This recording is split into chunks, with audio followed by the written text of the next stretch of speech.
just like to start off by maybe talking about the word integrated within the integrated sustainable design. I think the integration is the key to making sort of the overall design work. It's really bringing together many different disciplines, many different components and elements in sustainable design together, and yet at the same time it looks sensible and it's actually architecture. So I think that is the key to thinking through how you juggle all these components. I think it's actually fairly easy to do bad design based on poor principles and then spend quite a bit of money to actually use mechanical systems to make it sustainable. And you can still actually score well for sustainability in any of the sort of rating systems. But I think that's not the point. I think most of the time we do need to think how we could actually do less. For example, we do need to rethink maybe the brief, the program, and to see how we could actually cut down on energy usage, or what should be air conditioned, say in the tropics, and also the way, you know, we think about passive strategy, good orientation, you know, good shading. All this should be at the very top, at the first principles, before you go into details. There's a tendency to not see the forest for the trees. We look at little details, but we don't actually see the bigger picture. I think one thing that's also quite important is that it's all not about the building. It's also about a more holistic approach. I think it has to be about wellness for nature, and nature in this case must include people. So as human beings, we do want wellness and beauty, but at the same time for nature too, we want now biodiversity to thrive. I think this lecture is actually in two parts. The first part is about small to medium, and the second part, which is in the afternoon, will be about medium to large and to a regenerative scale.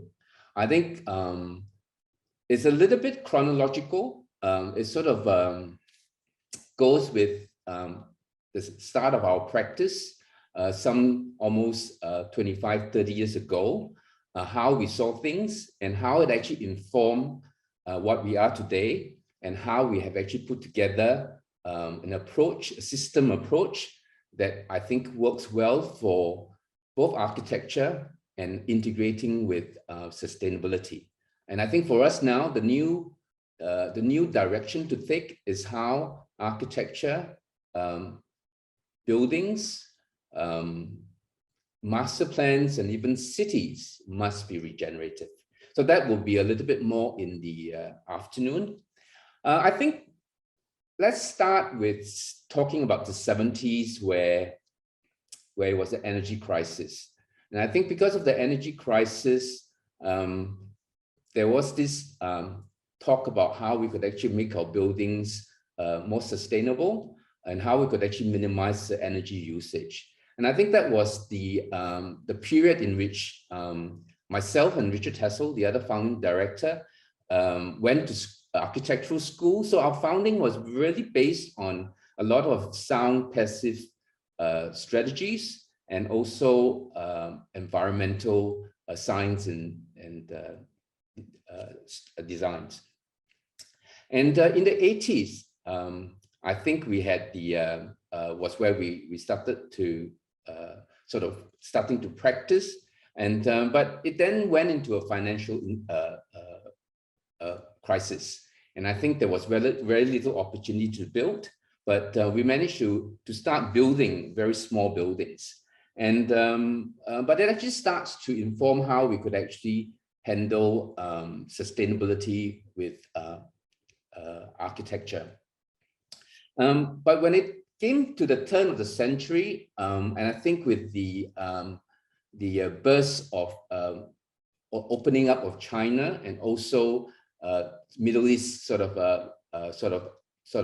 realizing or spending their oil money, it became a playground. Architecture became a playground for star architects, and I think it became shapes and forms in our skylines, and architecture was all about formalism, and it was pure shapes and forms that contributed nothing much to sustainability. And I think that's very important when now the title of this talk is about form follows systems. For us, the form is more than shapes. It is almost form from the very large messing to the finest details. And I think it has to be a very integrated, a very holistic look at how we do form, but certainly it is informed by systems. Forgive me if I don't talk about architecture, design, beauty, aesthetics as much, because this is what as architects and designers we must do. We must have this skill set to make things beautiful, to make things work and make good architecture. But very important now is that we must be able to make our design sustainable, resilient, and also regenerative. So I will just start with how we started from the beginning.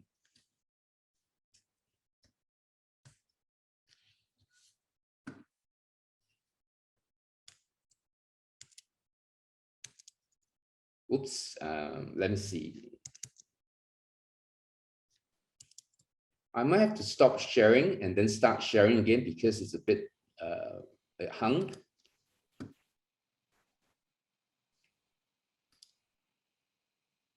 No worries, Mun Summ, take your time.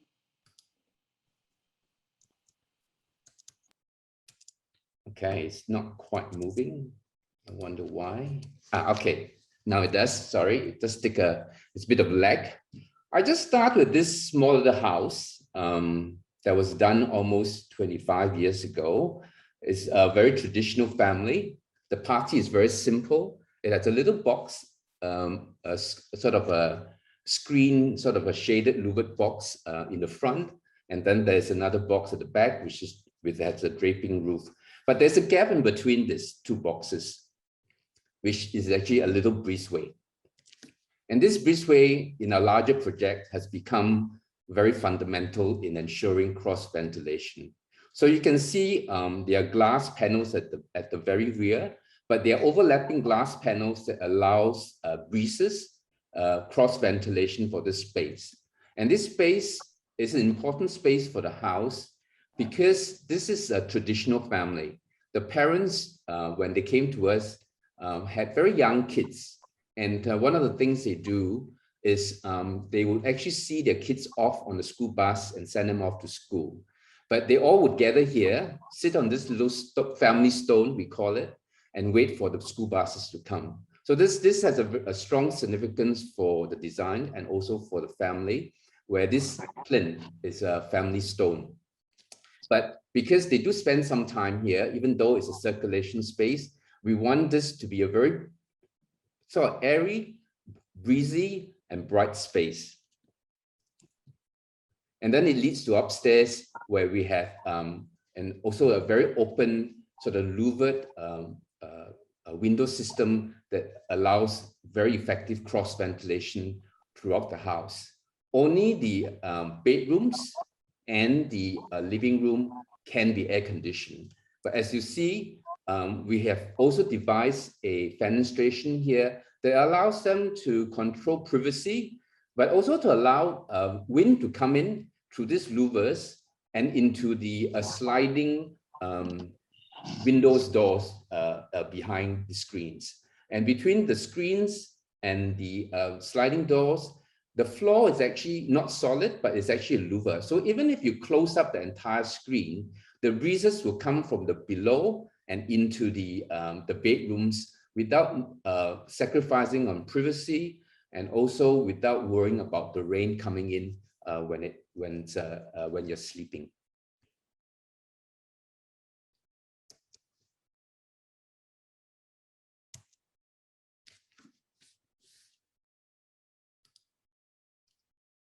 So this is another house. It happens to be the brother of the first house. Again, the idea is very straightforward. For us, we also wanted to effect a very good cross ventilation within the house. And this one had a fairly large pool. This is a party of the section in which we wanted the ventilation, the movement of the air to go past the swimming pool through the first floor, which is essentially a very open space where the living and dining rooms is located. And it's completely optional that you should be able to slide all the panels open. And then there's a high level ventilation louvers and windows that allow the hot air and also the breezes to exit in the other direction. So the plan is actually quite straightforward. You can see the living dining room is almost the full width of the building, and through the movement of air through the pool, through this one layer thick accommodation, then it goes vertically up to the high level windows. And it does effect a very good cross ventilation in the building. So this is the vertical space where at the top you can see there's a lot of light, and that's where the daylight comes in as well, and it's also where the air and the hot air can exit out of this vertical space, effecting a very good cross ventilation across the living spaces, both on the ground floor and on the second floor where we have the bedrooms. So this was also another device that we created, a little bit like the black and white houses that we have in Singapore, where you have this front sort of a drawing room where it's the living room, but you can actually keep it, because it's jutting out of the deep plan, it actually has very good cross ventilation because you have louvered windows panels all on all sides. Here we wanted to create this similar concept where it's jutting out, it's a balcony, but it's also an enclosable room. You can either enclose it with louvers, sliding louvers panels, or with sliding glass doors. And on the inside, there's also the similarly 2 layers as well, so that you can also use it as an external space or an internal space. So it's a very flexible system, and it's actually quite very used by this family.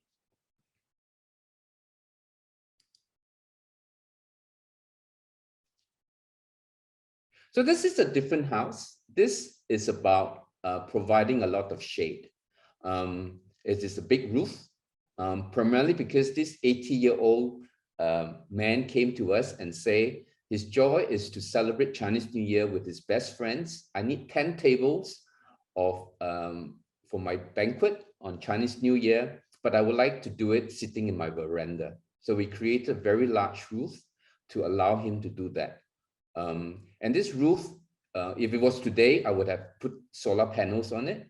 But in those days, solar panels were fairly expensive. So this provided very good shade and shelter as a super large veranda.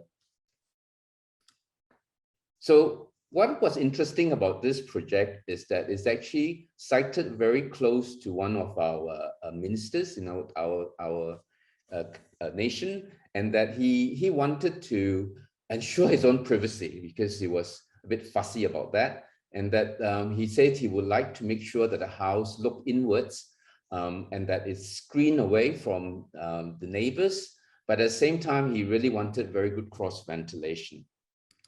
So we created walls that are louvers, that are very porous, that allows security, privacy, but it allows ventilation in. So it's an interesting system that we had multiple layers of louvers. We have concrete louvers for screening, and then we had operable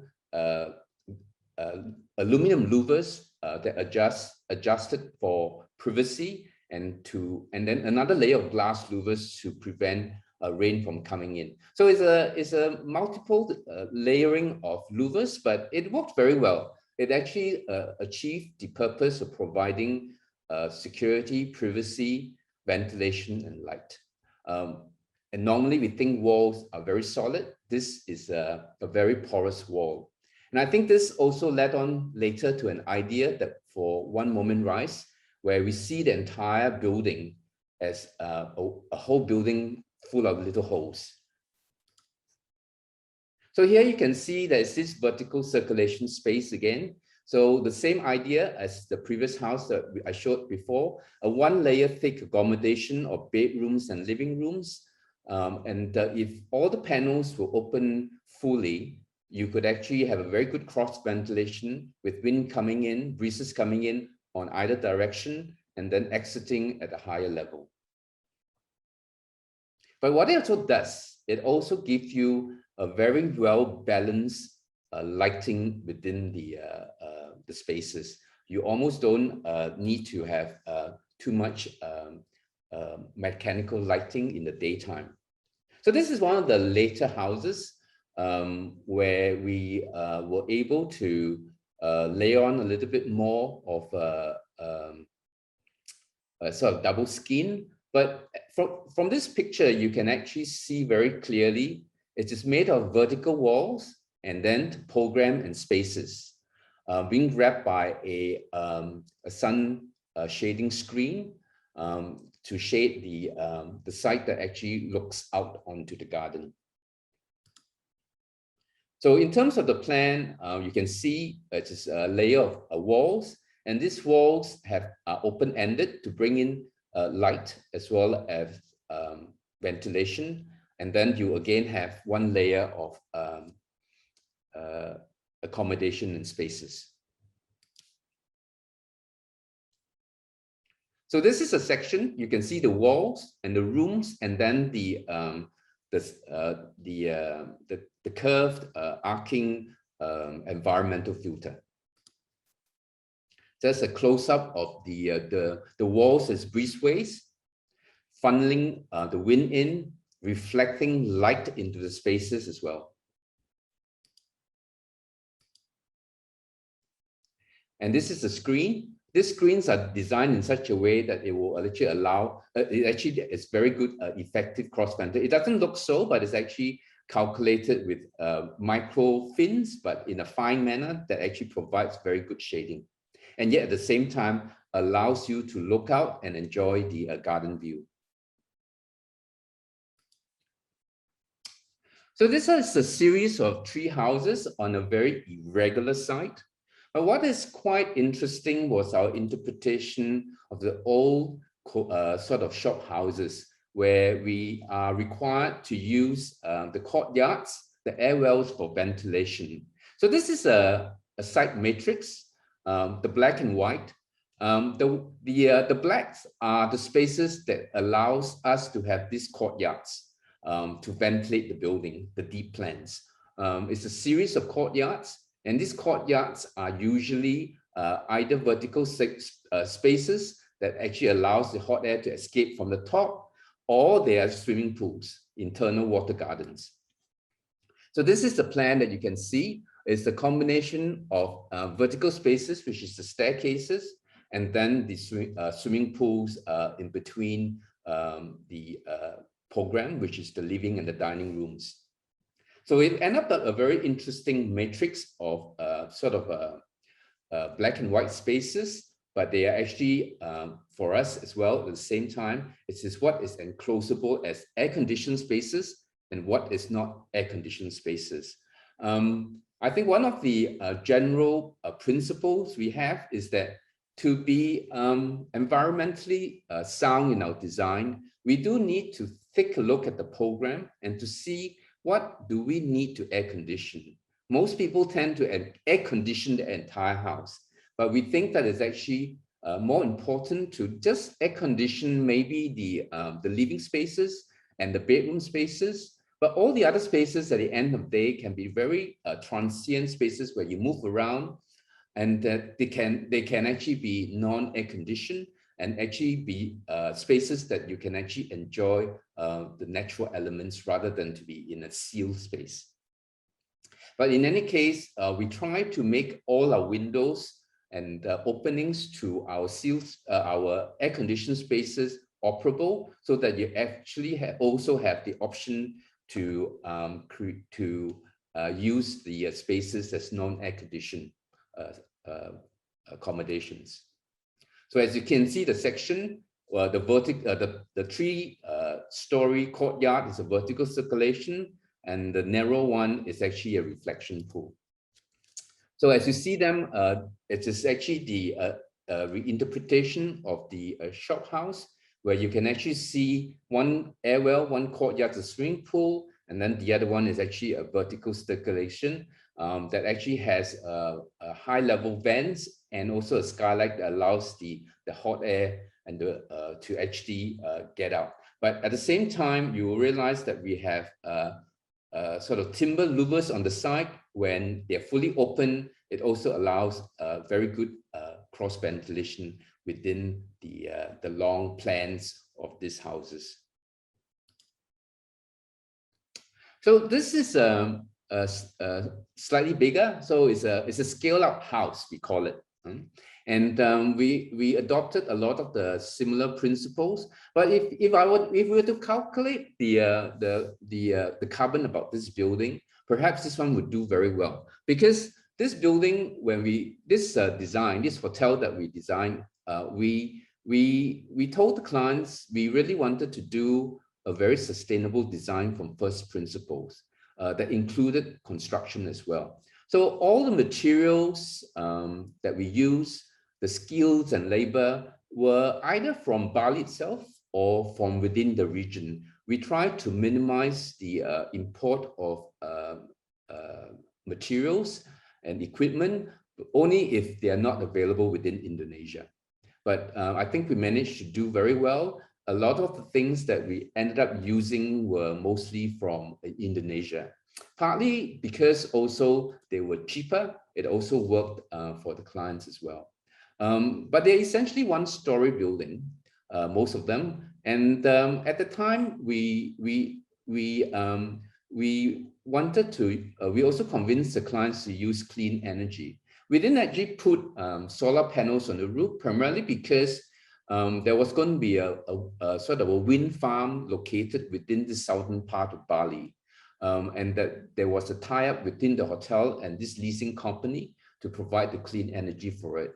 But somewhere along the line, that didn't materialize. So it was a rather disappointing thing that we couldn't employ clean energy for this development. But all the other aspects of it, we think we've done very well. But I think it's still possible in the future when the wind farms are being executed, put in place in this part, or solar farms, we can actually plug back onto this clean energy grid.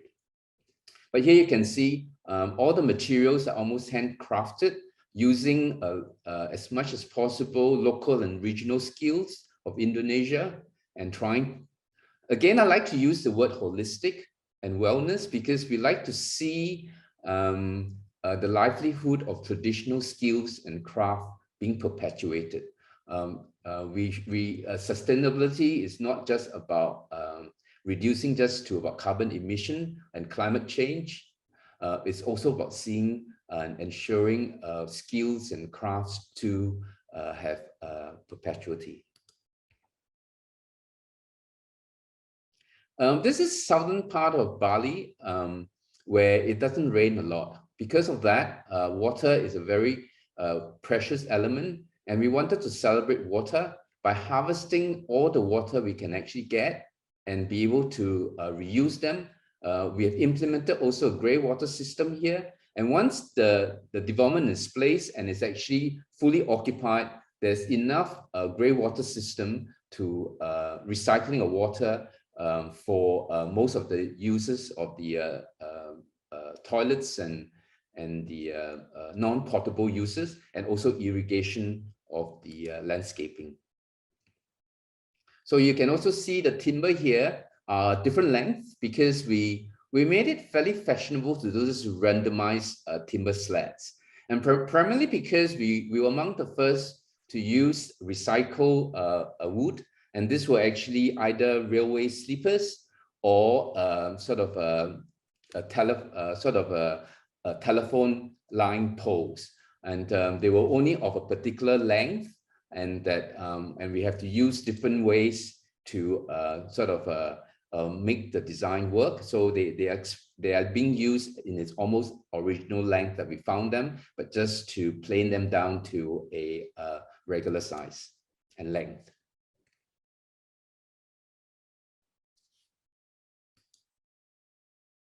So here is the a fairly iconic image for the hotel and also for Indonesia, and I think it's the celebration of the recycled timber, and also at the same time the metalwork here was actually being cast in Java, and that we were quite happy to be able to sort of make use of local skills and crafts.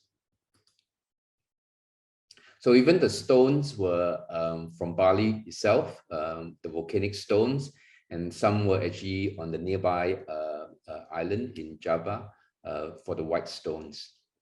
And here you can see we are celebrating the water through having a lot of reflection pool. And the hotel actually does a good job at telling the story why we wanted to have so much water element, even though this is a sort of a dry region and sort of a arid climate. But it is very important that we see it and appreciate it, and that we have done enough to recycle and make good use of the grey water system. So even the stone cladding here, you can see are actually stones from the site itself. When we sort of made platforms for the buildings, we actually harvested all the stones to use it as cladding for the walls.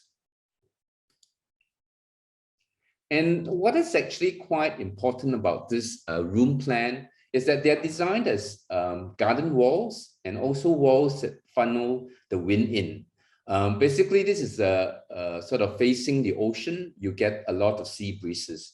So the idea was to capture the sea breeze, but you have this return wall at the back that provides the privacy to the bathroom and the room, but it also allows the cross ventilation to go to the back as well.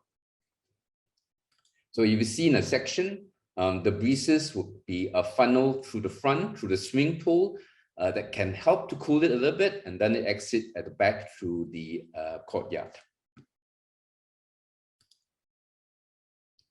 So a view from within looking out to the ocean, and that's where the sea breezes are. So what is really nice was that when we worked with the hotel, the hotelier, and that the design was really based on very sound principles of sustainability, they took it as a marketing strategy as well. So one of the first things they would do is to ask a guest who is going to come to this resort, because this hotel is designed from the principle of sustainability, we'd like to encourage you to keep your rooms non-air conditioned as much as possible. But we are more than happy to turn down your room and close up the windows and doors so that when you sleep, we can air condition it. As it turns out, a lot of the guests follow this and actually keep the rooms naturally ventilated in the day. Only at the night, it is closed down for them to sleep.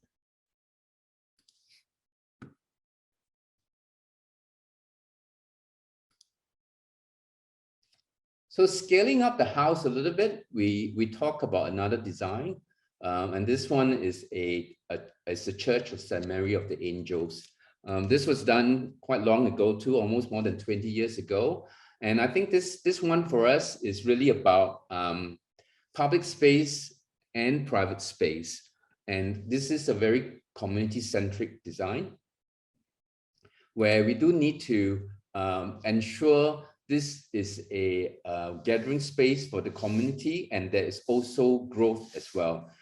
In the long run, there will be future phases. In fact, we were meant to start on it, but then it was put off again due to the financial matters, as well as also the COVID crisis as well, where we're going to build in elderly facilities and more community spaces as well. But this is the party that we had, where in the center, we had the open community space. And on one side, we have a garden space. And then on the other side, we have the roofed over a chapel for the church itself, of course. And then we plucked on other things like the nunnery and the monastery and some other community spaces. So this is the plan. You can actually see the church on one side, and behind that is actually a nunnery. It was planned as a nunnery, but it was not quite used as a nunnery, but it was used as a monastery. On the top two is actually another monastery, but on the right side is actually a garden space, and below the garden space is a Columbarium. So all the spaces are conceived as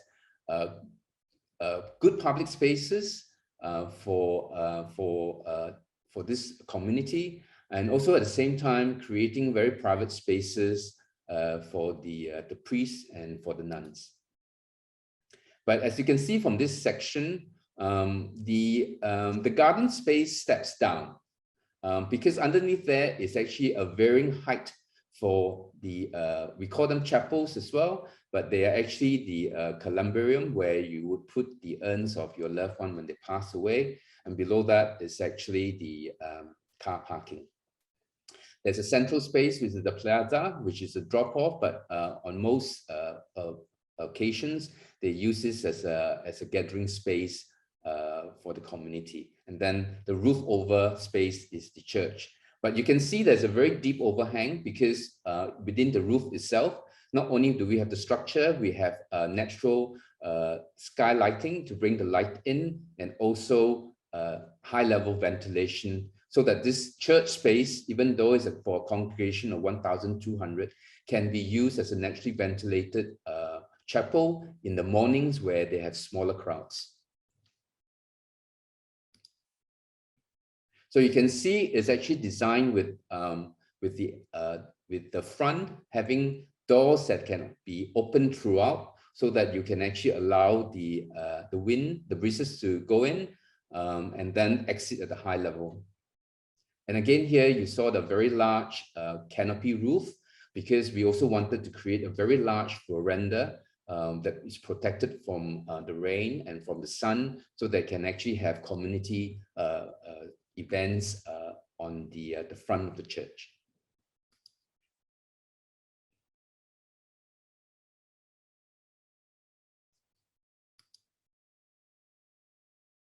So you can actually see those slots at the back, the vertical slots. Above them where we have the high-level vents.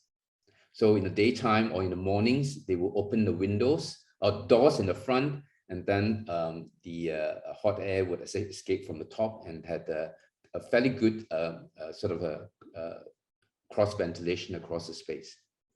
But when it's crowded like that, it's actually designed to be air conditioned. What is also nice about this was, for us, it was more than just the architecture. It was a fully integrated design where we designed the architecture and the full interiors, including the lighting and landscaping. All this furniture were designed with a brief that would last for 100 years. They want to make sure that what we have here can last for as long as 100 years.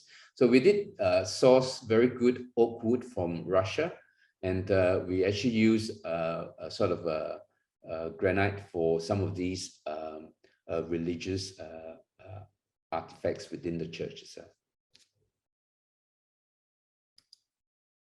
So this is the Columbarium. The panels on the walls are where the urns are placed behind. The space above this vertical spine is actually the fire and engine access, but it also allows natural light to come in.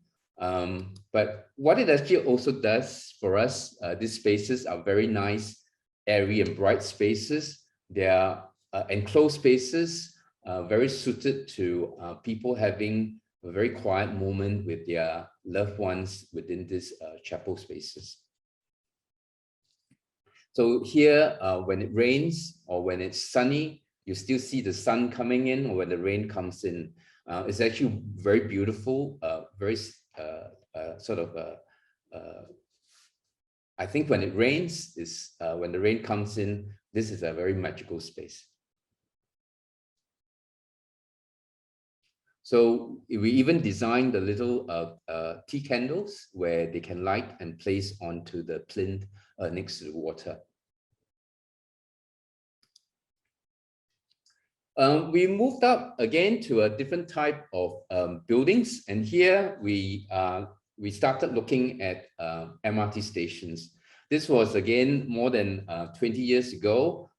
We won 2 MRT station competitions, and both of them are quite different, but also designed based on very sound sustainable principles. Here was a station that was one of the deepest in Singapore then, but facing one of our heritage building, St. Joseph Institution, and that there were requirements to keep very clear sightlines between heritage buildings.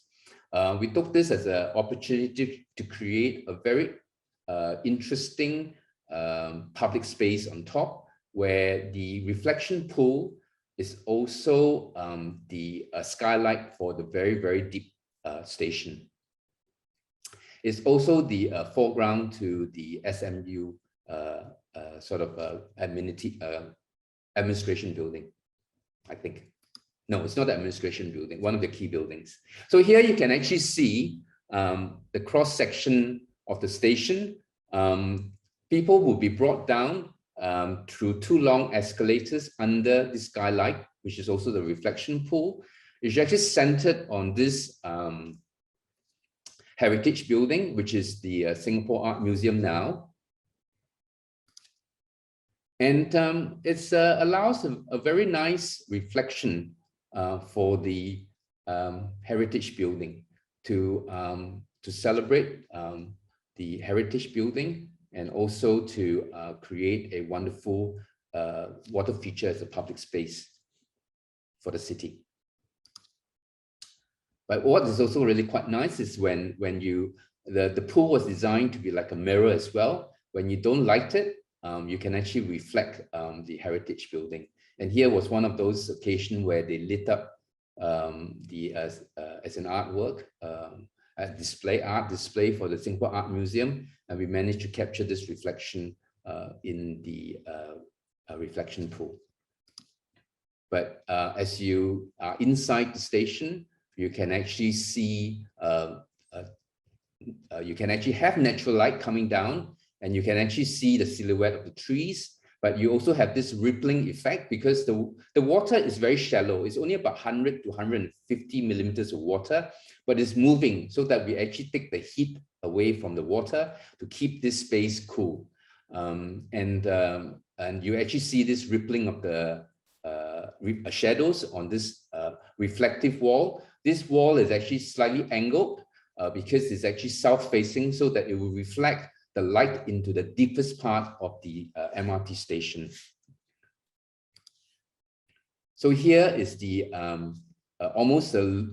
this is the platform level where the trains arrives and leaves, and you can actually see, you can almost see natural light still coming in.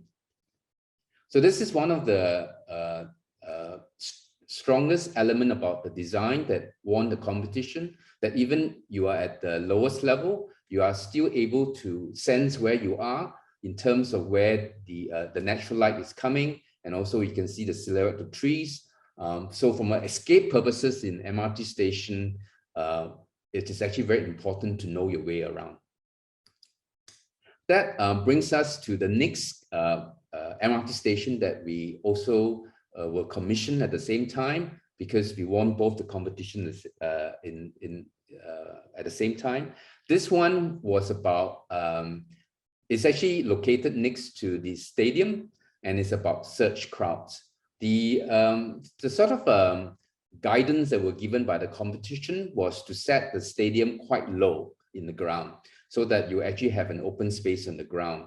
But we chose to actually push the building up instead, but to use one straight wall and one curved wall to help funnel the search crowd into the station.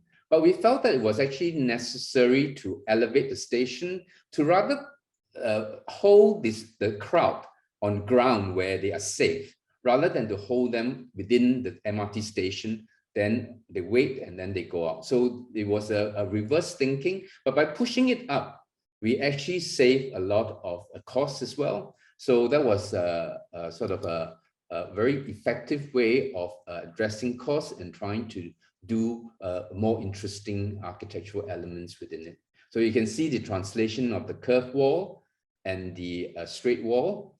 And because it's actually pushed up, it was a very narrow plan. We really wanted to naturally ventilate this station. It was actually conceived as a naturally ventilated station, but MRT didn't quite like that, because they were fixed on having their standards met, that all the station was actually sealed and air conditioned. But what's interesting is that on a day-to-day, they keep the doors open and not actually use it and sort of reduce the air conditioning time as well.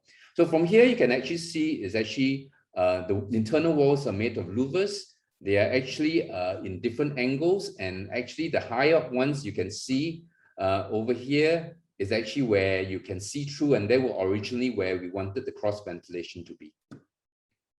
But when you're at that level, you can actually see right through the building.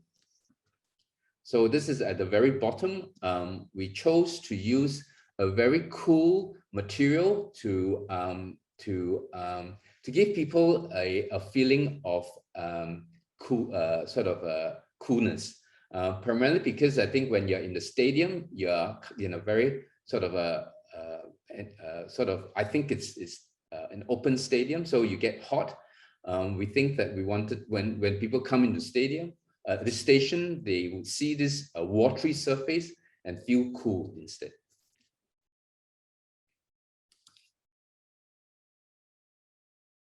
So this is definitely a very different building typology for us. It was not there are very few little new elements here, but this building in front is a new element, and some of the walkways are new element. But this is actually A&A repurposing of a sort of a educational building.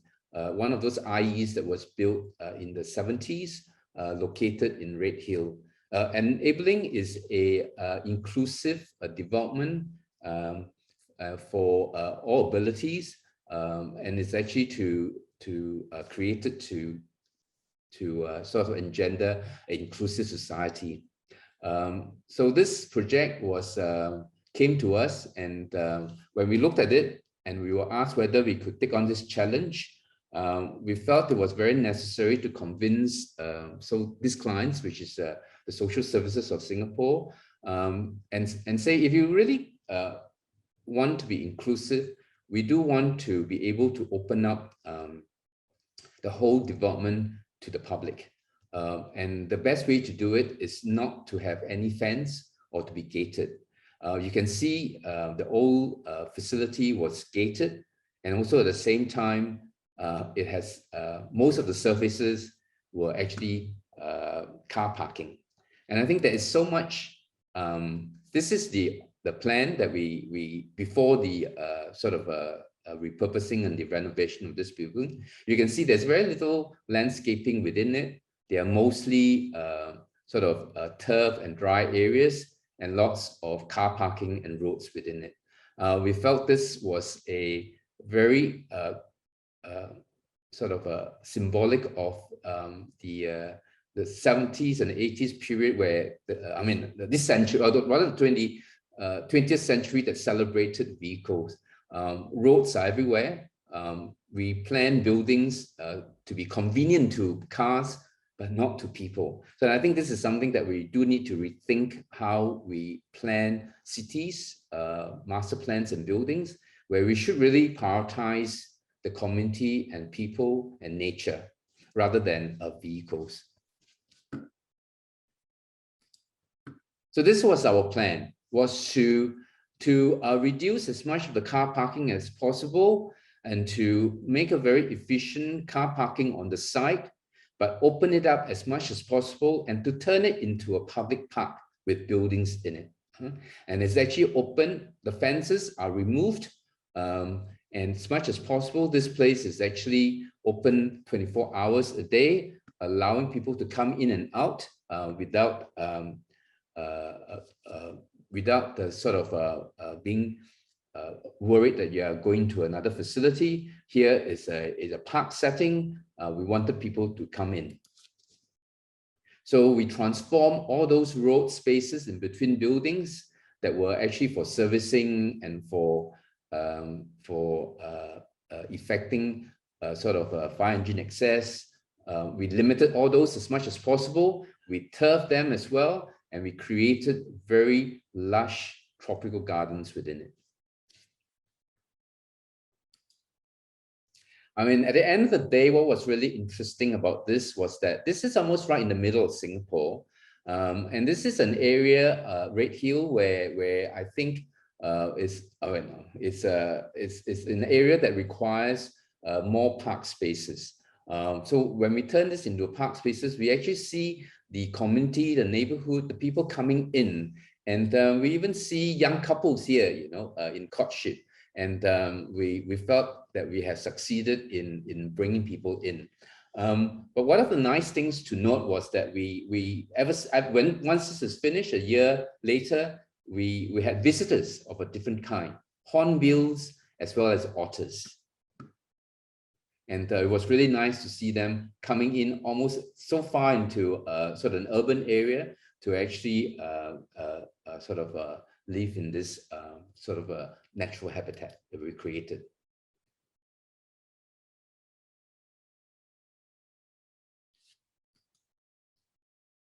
So there was also a lot of repurposing of containers. It was not a project about being sort of new and clean and elegant and beautiful, but it was one about being able to repurpose architectural buildings as well as other components as well, shipping, mobility elements as well. So you can see we had, we repurposed the containers. We also repurposed the oil tanks. So it was a fairly interesting exercise for us to try and recreate new uses for some of these use elements. But we also wanted to demonstrate that you can create amphitheater for people in wheelchair. So this is a wheelchair-friendly amphitheater. And that we wanted this outdoor amphitheater to be the focus element, the focus space within this inclusive facility.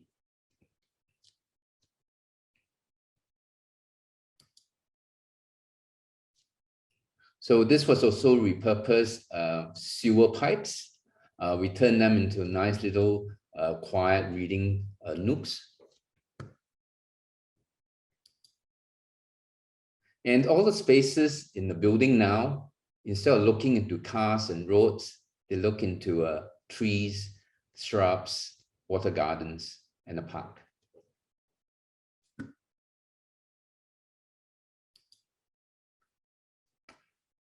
This is another small development for us. But what is interesting is that this is right on Orchard Road. This is a very short lease, a 20-year lease to JTC. It was to build a showcase for Singapore brands. But we won this competition to build this small little building on the grounds that previously this was a little butterfly park in this corner of Orchard Road and Cane Hill. We wanted to actually keep it and recreate it into a public space, an event space, and a little urban park. So as you can see from, as you can see from this section, it's a very small building. It's only 2.5 story, but the roof is the most important element for us.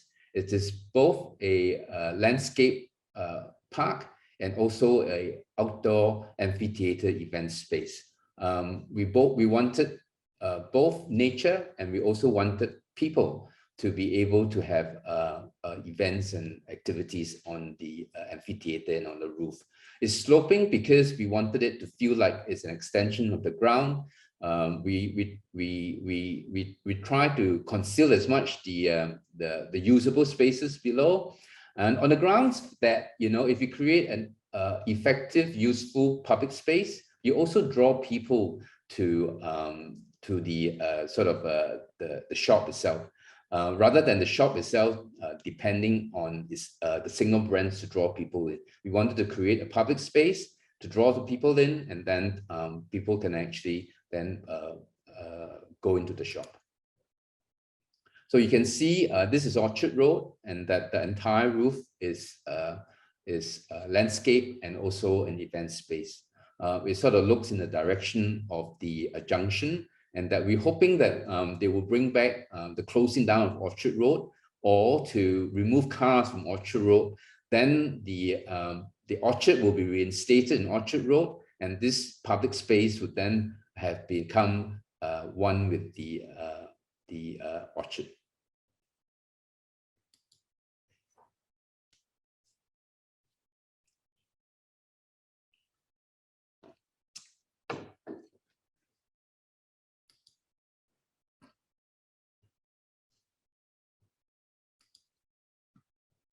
So this is one of our definitely a fundamental shift in the way we place messing together. I like to call this a block of cheese building, because there's more voids in this building than most of the other buildings you see around this picture. These voids are crucial because we are creating more surface area internally to effect cross ventilation, but they're also shaded and sheltered. That also becomes social spaces for the students. This building is the School of the Arts. It's actually a performing and visual arts specialized school of Singapore. Here you can see it's slightly, it's different from the other buildings because of the green vines that's growing on the facades. They help to filter the pollution, the noise, and the air a little bit. One layer of circulation space, which acts as the sun shading, and then the actual 1 unit thick classroom blocks. And that you have 2 blocks and a weight-shaped administration and performing arts facility as the corner block. So this section is important, where you can see the 2 classroom blocks are parallel, but in between them, we have larger facility like the library, which is the triple volume space, and then the lecture theater. They are sculpted and shaped to funnel wind to it. The other interesting nickname that we call this building is a wind machine, because we wanted to really engineer wind moving in through the building. We have done post construction surveys. The moves that we made works very well.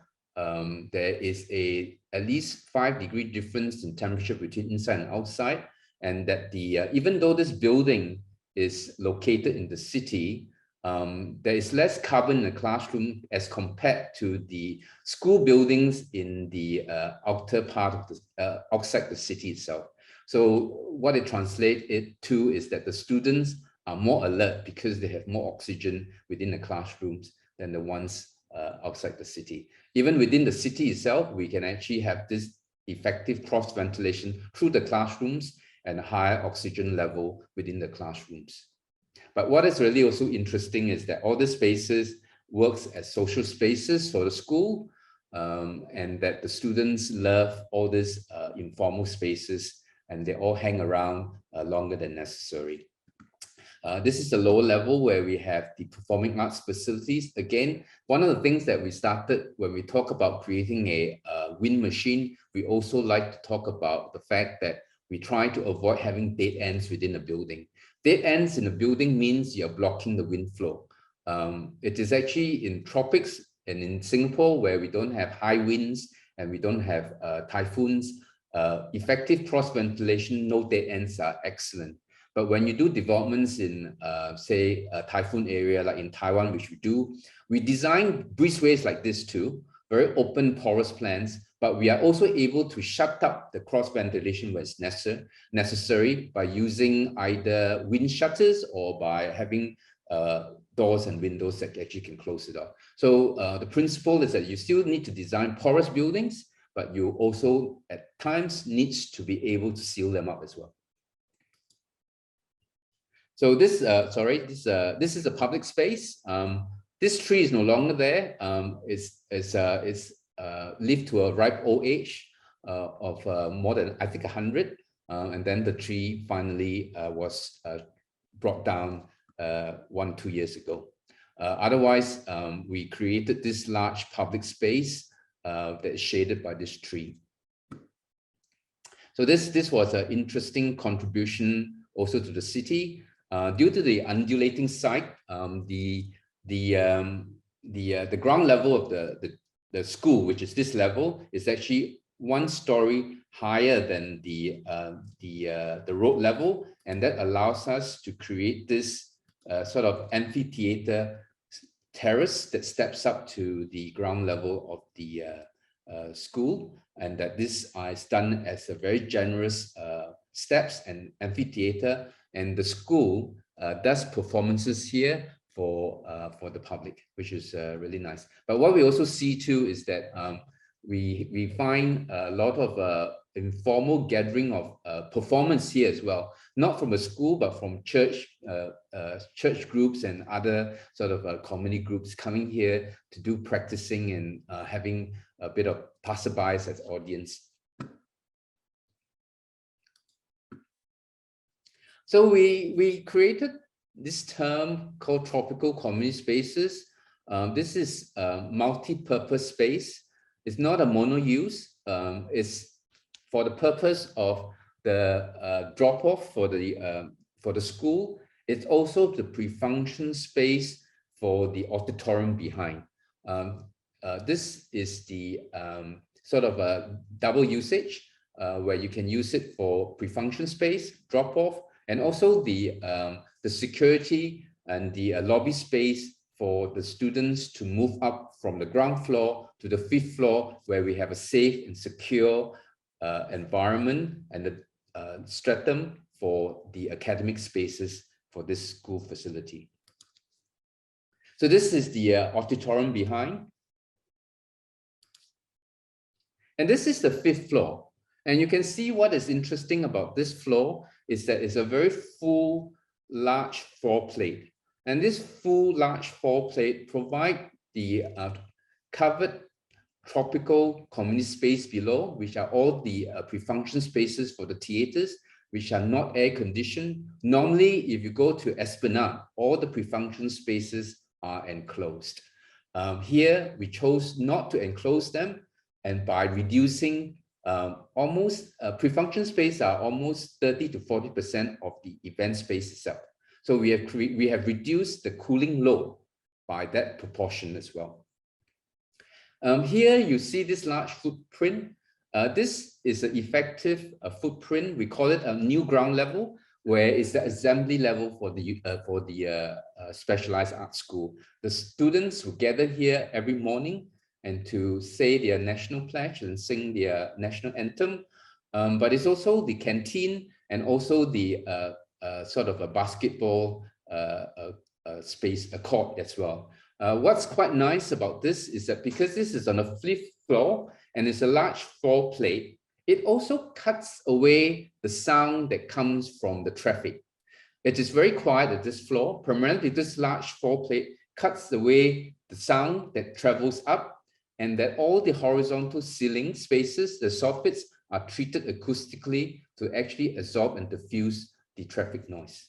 So it turns out a very nice assembly space, a very nice space in the city that's open, naturally ventilated, and not noisy. So this is when you come up the long escalator, you will actually look across to Fort Canning Hill, and then as you turn back will be the assembly space for the school. And as you turn back, this is what you see. And again, I like to point out that when you see something bright at the end, means it is not enclosed, it's not blocked. It's a true space here. It's a very good horizontal breezeway. So in some ways, I mentioned before, it was informed by our small little buildings in Maple House, where we had this breezeway, and the family stone here is actually scaled up into a large horizontal breezeway, a 6-story block classroom buildings with a covered space, true space that allows the wind and the breezes to move through.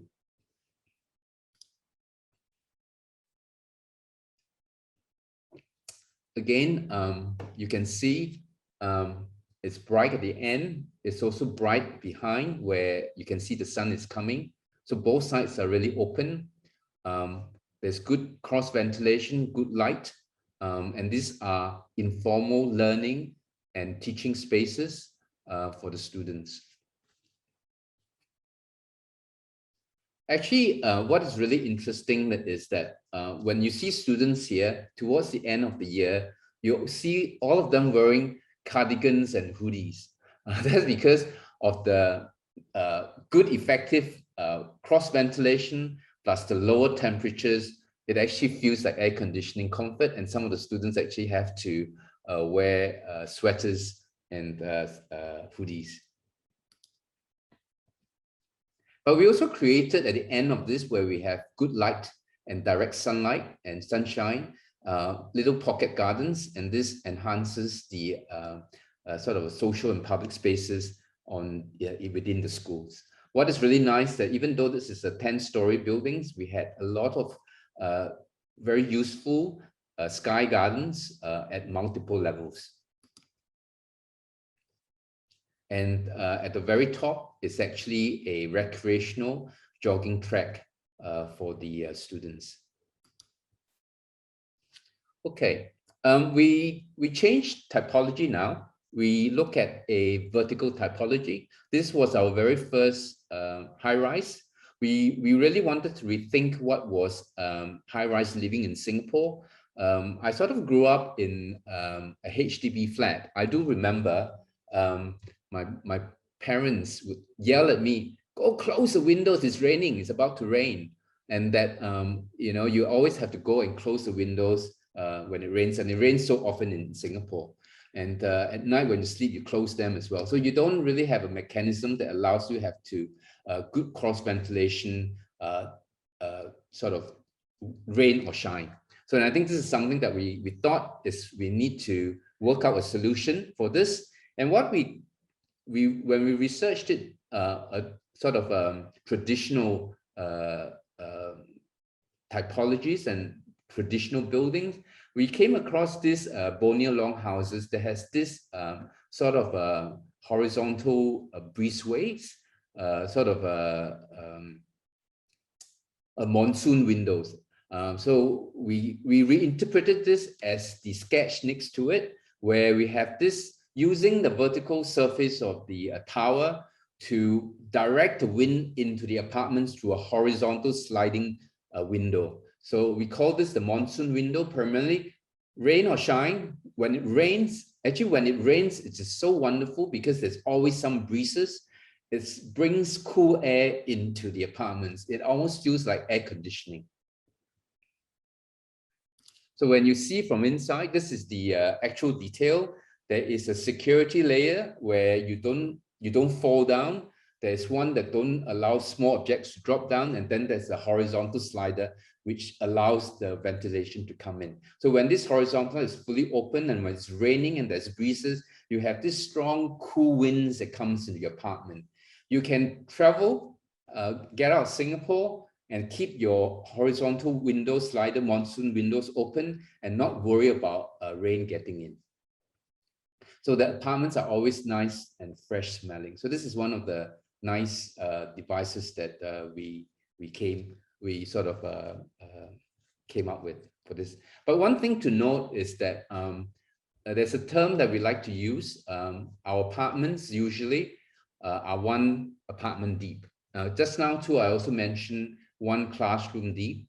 This is essential for good, effective cross ventilation, not to have very deep plans in the tropics, because you do want to create as much openings, fenestration to be operable to allow cross ventilation within the spaces.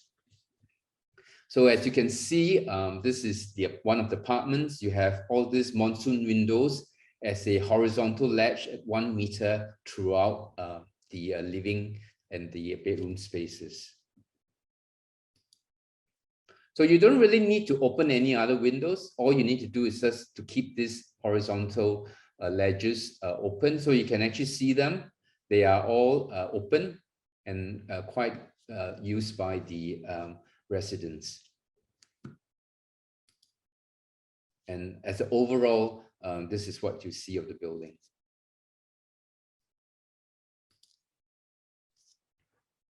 Okay, we scale up in terms of residential towers. This was a competition in 2001.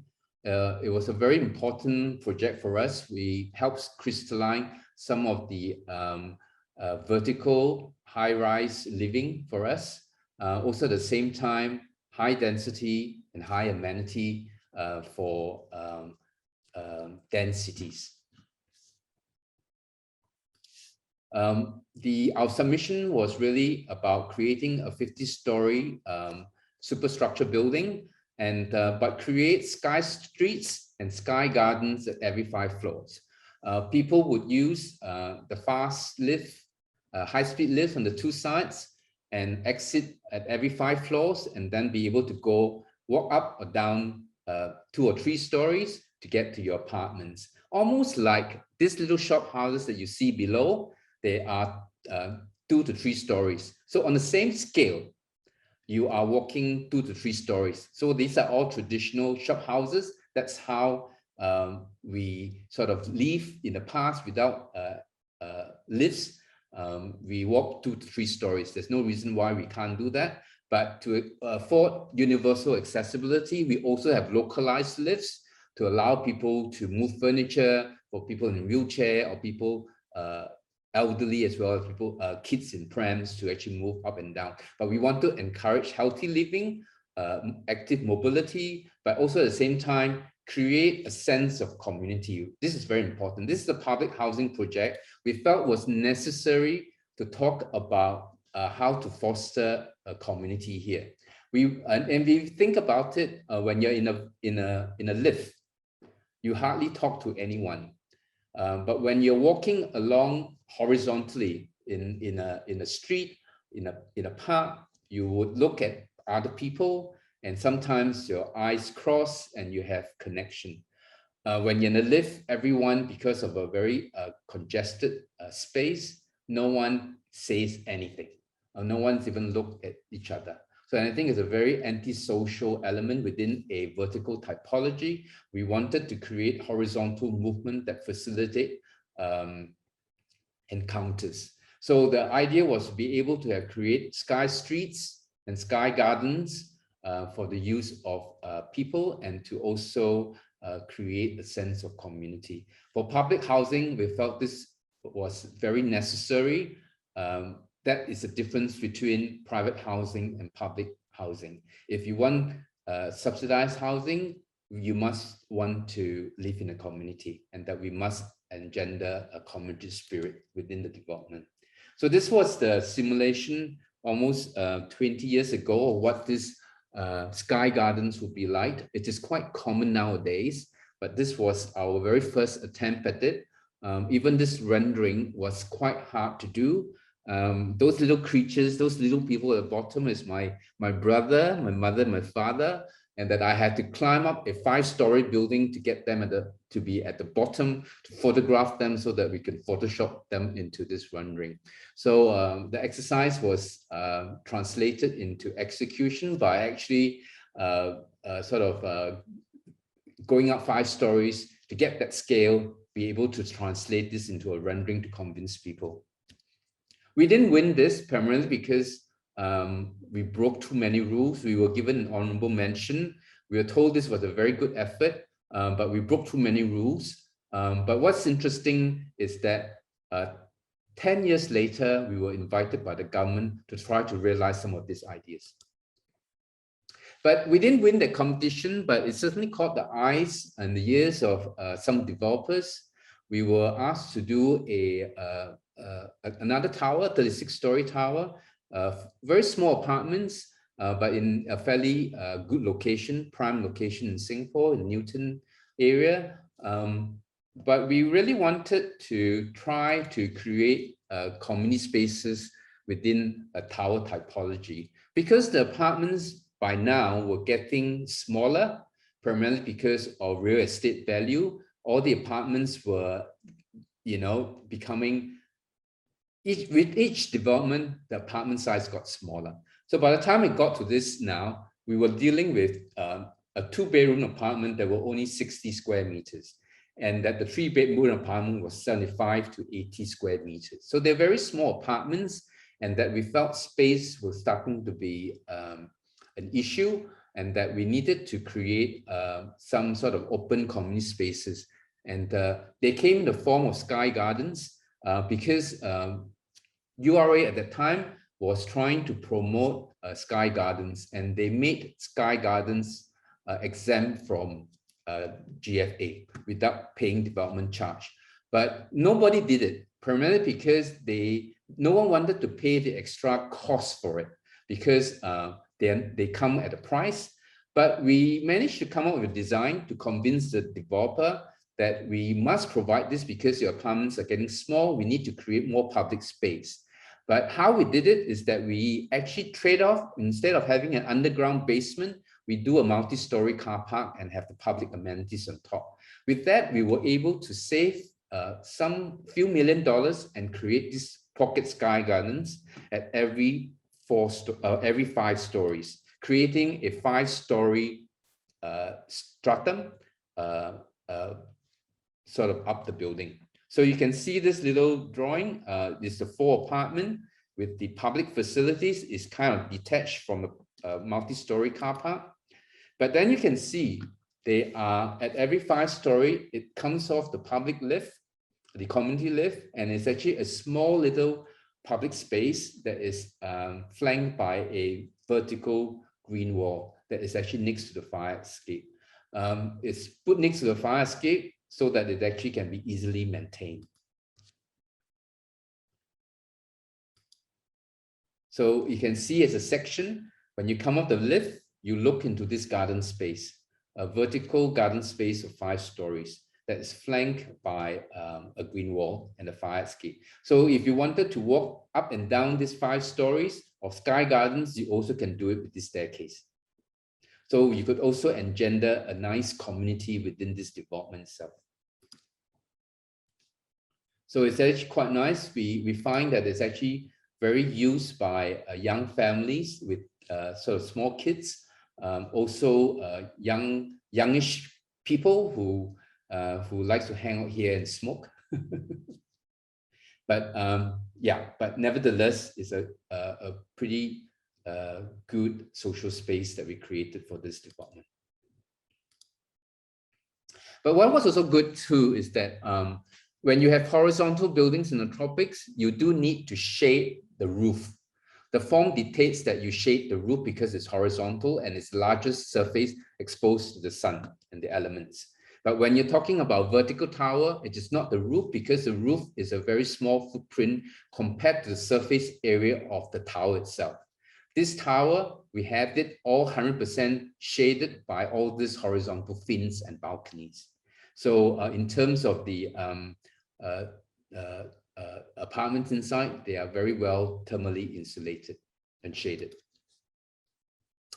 Another developer to notice us then, and that we were given a very nice commission of a larger scale in Bangkok. And that in Bangkok, all the buildings, residential buildings, were designed somewhat like office buildings, all central core and sealed office space as a sort of compact floor plan. It's not the right typology for residential apartments, because we needed to create more surface areas to have cross ventilation through operable windows and doors. So this is the traditional way they would do it. a central core with seal space all around it. What we did was we pulled it apart, have 3 towers instead, and apartments that would be able to have almost 4 sides with openings, operable windows and doors. That effected very good cross ventilation throughout it. But at the same time, we bridged across the towers for structural stability and also creating private and public spaces. Every 6 floors are private spaces with swimming pools, and it's divided into 3 vertical stacks of almost about 20 stories, and we have public amenities at these levels. They are either green or blue, creating public spaces. And this is the resultant, a very perforated tower typology that allows sort of wind to actually move across it. It is not the same as One Moment Rise, which I talk about, which we created the Monsoon Windows, which is like having lots of small little windows, lots of holes in the buildings. These are larger holes. But what makes the difference for this one is that this is a very tall building, it's almost over 200 meters tall. Because of the height, we were able to create a vertical breezeway. So when it doesn't when it's actually not windy or breezy, it's very still. Because of the height, you have a hot vertical stack within this vertical breezeways that would cause an effective ventilation through open spaces in the apartments, and then being drawn through the apartments into these vertical funnels.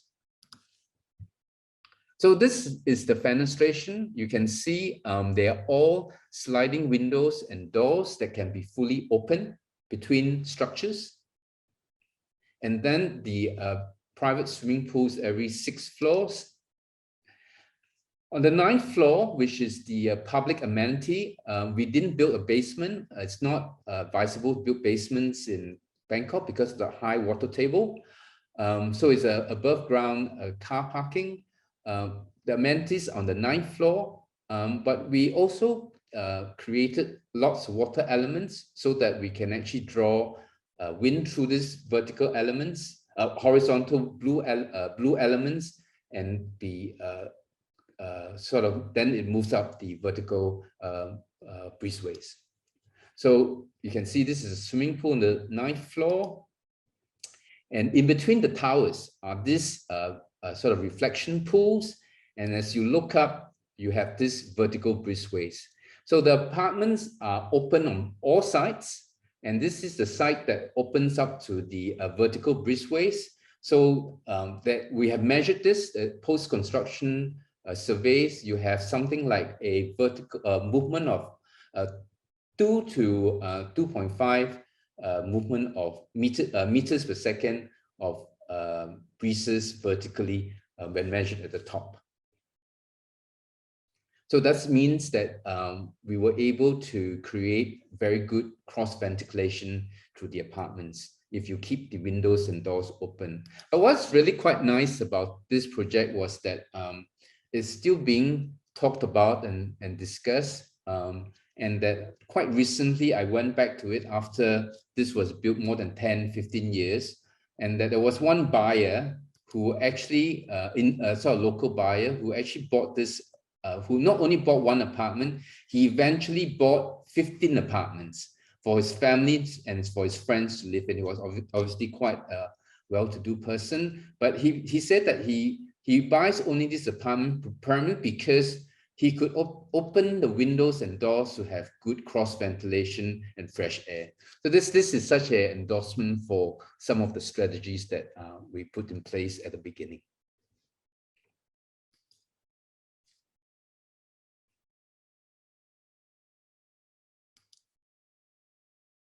So this was a project that I mentioned that after 10 years, not winning the public housing Duxton Plain competition, we were asked by the government to reimagine what public housing should be for Singapore. And for us, the community agenda was top of our list. We felt it was very necessary to to create a sense of community here, and also create sufficient public spaces, community spaces for the residents here.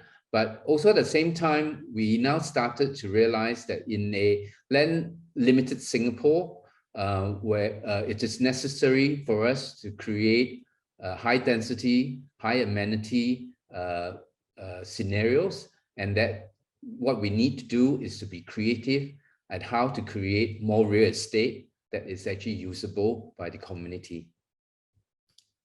So these are some drawings to show you about the systems that are considered. And here you would have on the left a very traditional messing of the 3 towers made up of about 4 apartments. We turn them into vertical breezeway by creating a space in between these towers in a diamond-shaped plan. And then we started to divide them again into stacks, having between these stacks, sky gardens, sky parks, we call them, that are almost 200 meters in length. And then we, of course, kept the ground floor as open as possible, a public space, actually a park, and keeping as many of the trees as possible, and to top up with a solar canopy. And then when you put all the systems together, you get the resultant form of this high-rise community tower typology. So you can see the sort of a typical floor plan overlaid with the ground plan, the site plan. The trees in front were all kept because they are very mature trees, and that they will be around for many, many more years, even hundreds, 200 years if they're being well kept. And that we created this diamond-shaped plan to create vertical breezeways. And that you can actually see apartments are on one side, and then we have the sky gardens and sky parks on the other side. This happens every 11th floor. It happens 3 times, and the very roof is a public park for people. We call it the penthouse for the public because private condominiums and towers, the top is the penthouses reserved for the elite. Here, you have access to the very top as a viewing gallery. So the ground floor, you can see these mature rain trees that we have kept is a vibrant public space. We also thought of this as a city within a city, where we created plazas, food courts, childcare centers, and convenience stores. In some ways, creating an essential 15-minute city for this development of about 1,000 dwelling units. This picture of this gathering of these 3 people is what we call the common living room. You see this comfortable looking seats. They're actually concrete. Because this is public housing, they have to be super durable. So they are designed as soft concrete, but to make it look like soft furniture, but at the same time, very durable. Even the light fittings are specially designed to be very durable and maintenance free. But this is something that if you analyze how people go about living in sort of a public housing, people will gather their letters at this from the letter boxes. And we felt that it's a very good time, a convenient time to have people get to know one another. So we created this sitting areas next to the letter boxes, so that when you take your letter out and you read them, you can sit here and actually create opportunities to meet your neighbors. So as you can see, the vertical tower typologies, we have created sky parks and gardens at every 11 floors. But what is important to note is that these are meaningful sky gardens. You need to walk past these gardens and link ways to go to your apartments. Your apartments have got openings on all 4 sides, creating very effective cross ventilation and natural light to come in. At the same time, all these open walkways and corridors encourages social cohesion and also security by themselves as well, because it is so open and so visible. There is hardly need for too much surveillance here or security. But what is really meaningful is that every 10 stories, right, we have 80 units, and we call this one Sky Village. And this Sky Village would have these common areas that you see here, where we have open spaces that people can come and use and gather. This was a sort of concept that we came up with in the Duxton Plain competition, which we realized. And what is really quite nice is that we also done a survey about this. And I think this was one of Professor Namal's PhD students. As compared to a development next to it, which was built at the same time, the residents here knows 30% more of their neighbors than the other development. Also, at the same time, the energy usage, the utility bills is 25 to 30% cheaper than the other one as well. So all the strategies that we put in place also work very well through all these post-construction surveys that we've come to know. So as I mentioned before, it was very important that all these sky gardens and walkways are sort of very visible, so that it's like you know, you could, if you have your kids and your grandparents in this deck playing and enjoying these common facilities, when you come home you can see them and you can even talk to them. We decided that we won't make it 5 floors in Duxton Plain competition, primarily because when we calculated the cost, it went above the estimated construction budget. But then thinking back from the days where I lived in public housing, it was a 10-story block. And I remember being on the ground floor, screaming to my very best friend who lives on the 10th floor. I could yell at him and I could also recognize his face. And I think this is very important because it informed me that this is the extent that you can actually recognize and actually hear a person in terms of number of stories. So we use that benchmark to create villages at every 10 stories, because you can still hear and see the people on this common Sky Village green areas. So when you see them as if they're stacked, they're rather interesting. And this is one of the vertical breezeways as well. And that it also because of this, there's also very good effective cross ventilation in the apartments. That also resulted in the 25 to 30% lower in utility bills. So these are the sky parks at every 11 stories. It has a very beautiful commanding view. The apartments are planned very simply.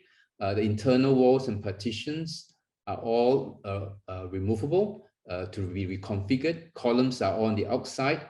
But what you see at the middle, we have a horizontal window to make our monsoon window more affordable. It's become this horizontal window that is a casement window that is at 900 height. This is where when you sit down, the wind actually comes in and makes you sort of feel cool. So this was the top where it becomes a public sort of park where you have very good views of the city. Okay, we look at a different typology, something very green now. This started our drive into creating a lot more landscaping, nature in our buildings. This visually has excited the sort of the media. It's very recognized as a green building, not just for sustainability, but for integrating greenery into buildings. This came about primarily because we wanted to find a unique selling point for this development. and create a hotel in a garden. So that was the basis of the design, the concept to the developer, and they felt that it was a good one, and they went along with it. But what is actually important about this development too is that we convince this hotel operator that we do not enclose the entire hotel and air condition everything.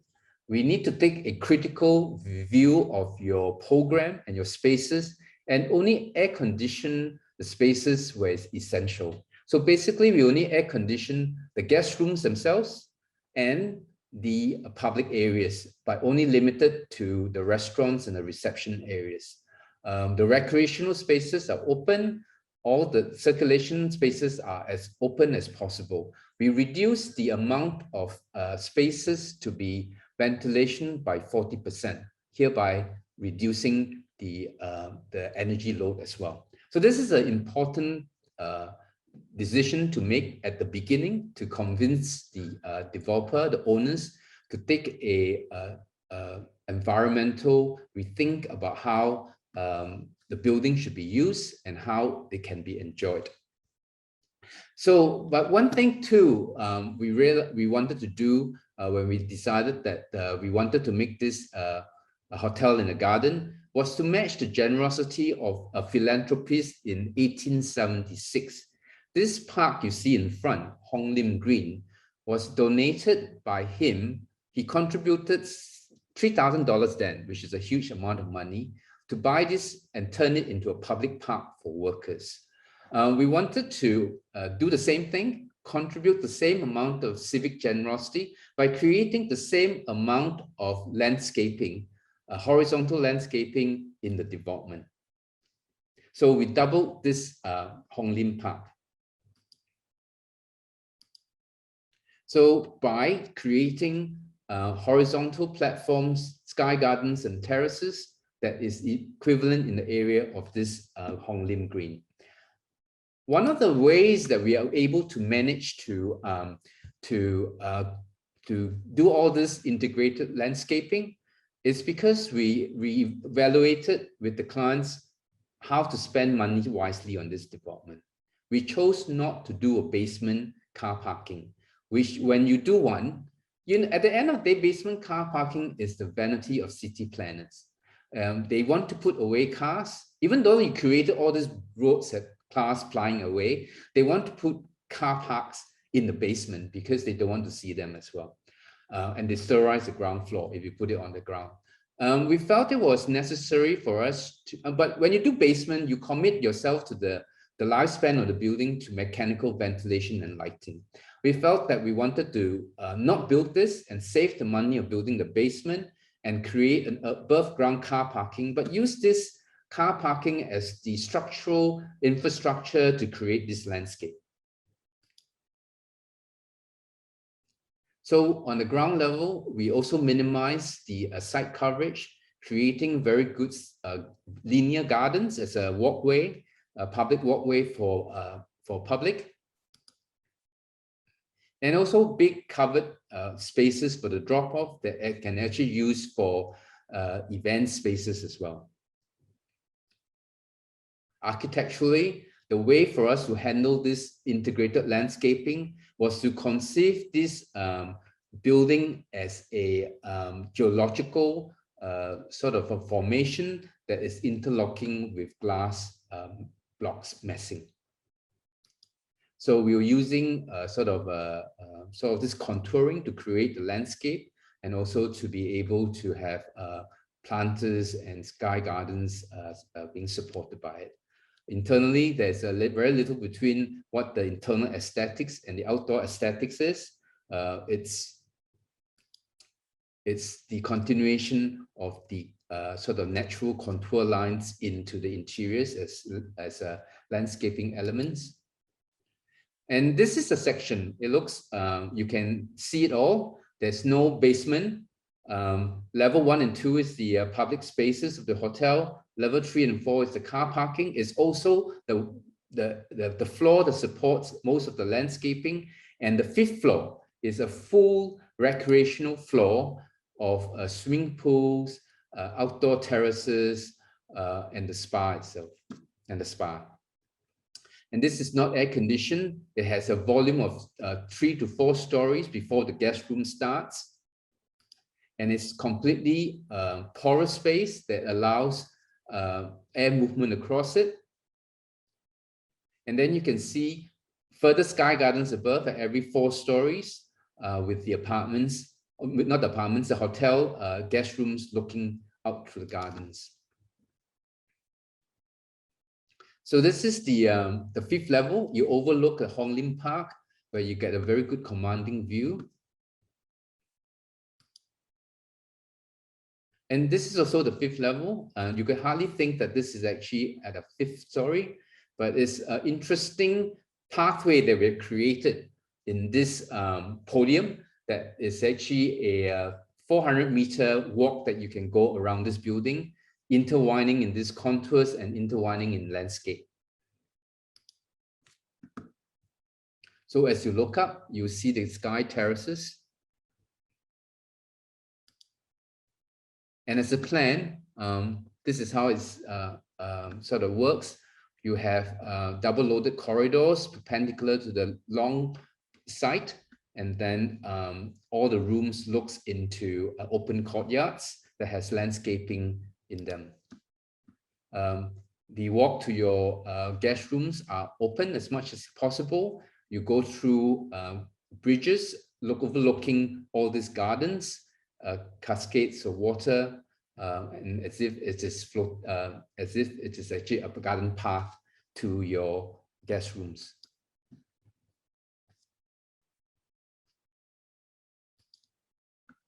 And when you see them vertically as a facade, it's a beautiful vertical garden. And this is a civic gesture for the adjacent neighbors, which is actually public housing.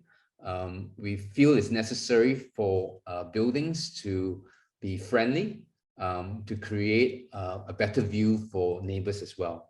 So by creating gardens within that are enjoyed by the owners themselves, by the users, but it also benefits the neighbor. This is an important point that I will talk about in my second part of the lecture, where we think it's important to have civic generosity in the way we design buildings. So when you're inside the hotel guest rooms, you're looking out into gardens and then the city views.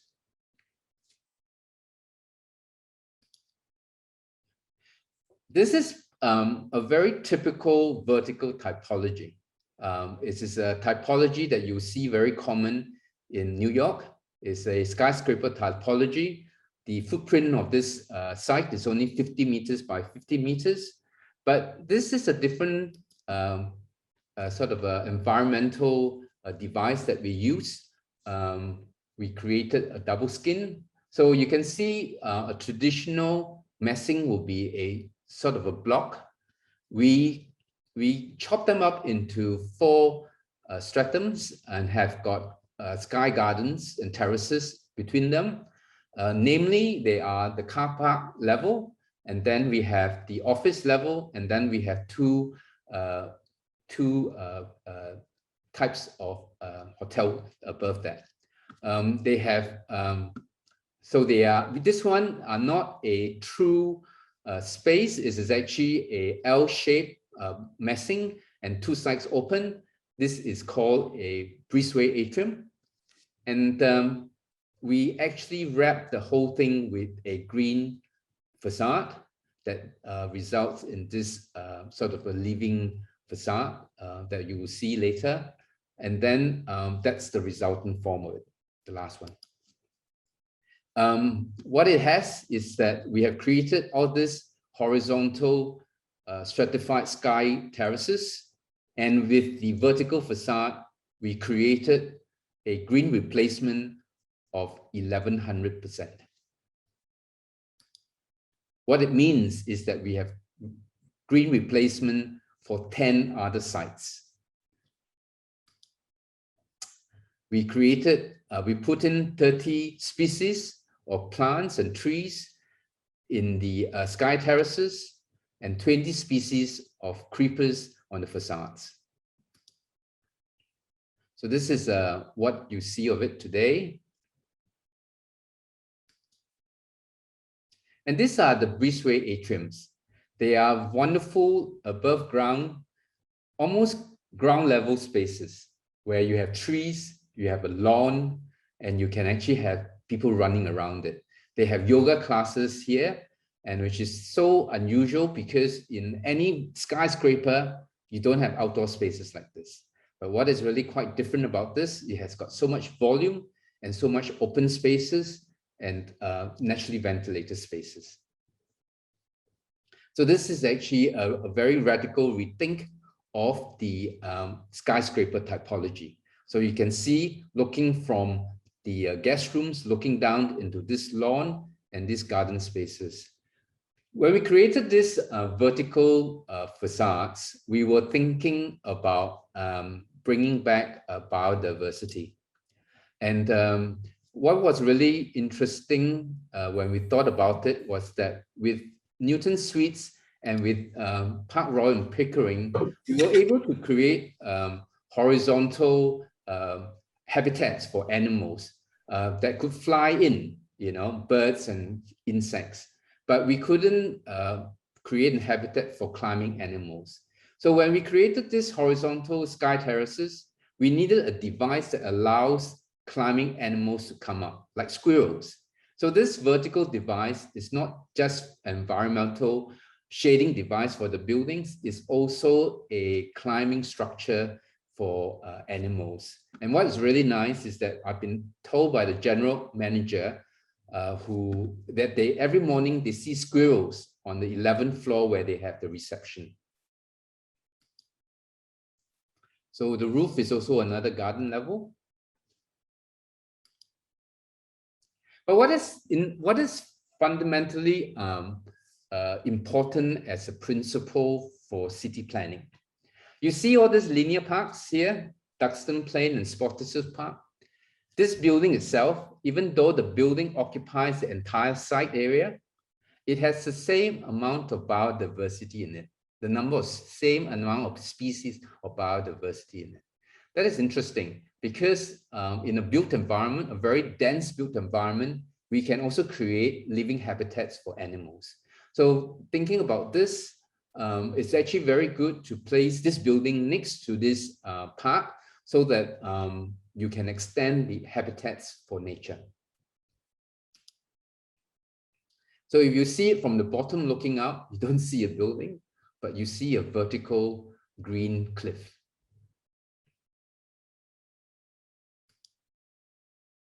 But we did some analysis of the Kundal did some analysis of the building. But what it actually does is that you can see the temperature, surface temperature of the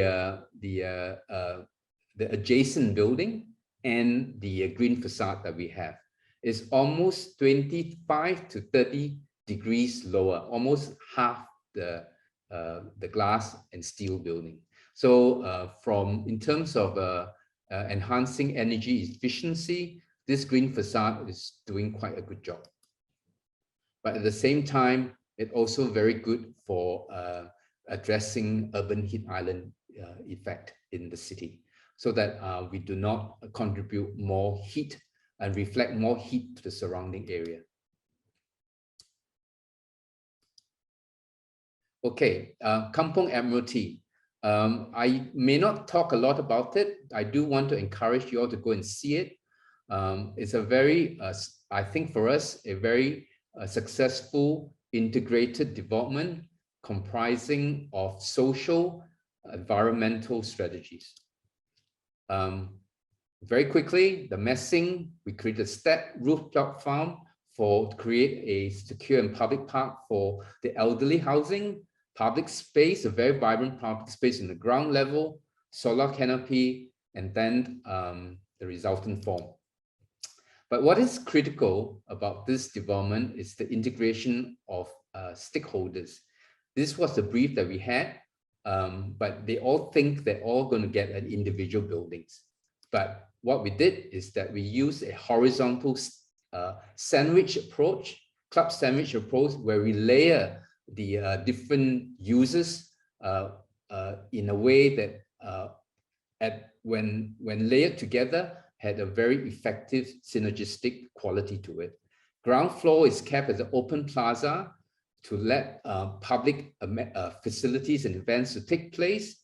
Second floor is the hawker center. Third and fourth is the medical center. Fifth and sixth is the daycare facilities and also the elderly housing. So if you see as a composition, we have a private, secure sky park that allows the residents, the elderly, to use, but it's also a public. And below it is actually a medical center. They have medical healthcare at the doorstep. You can see it's a higher, a sort of a step platform, like a hill behind, because it shields the MRT noise from coming into the living spaces. We also convinced we went beyond our site. This is one thing as designers, if you want to do good, you need to think beyond your site area. Here, we've encouraged the HDB and the government to rework the spaces next to it to encourage a better pedestrian community flow of people to the MRT station and to use the facility. What was this space before was actually car park spaces and service driveways, but we turned it into a pedestrian space full of gardens and playgrounds for young. This is the public space. It's very actively used. It's covered, it's tropical, it's open, breezy, and that rain or shine, you can actually use it. The public space, plaza is the community living room. The hawker center is the community dining room. This is the medical center that looks into a courtyard. And residents looks into this sky park.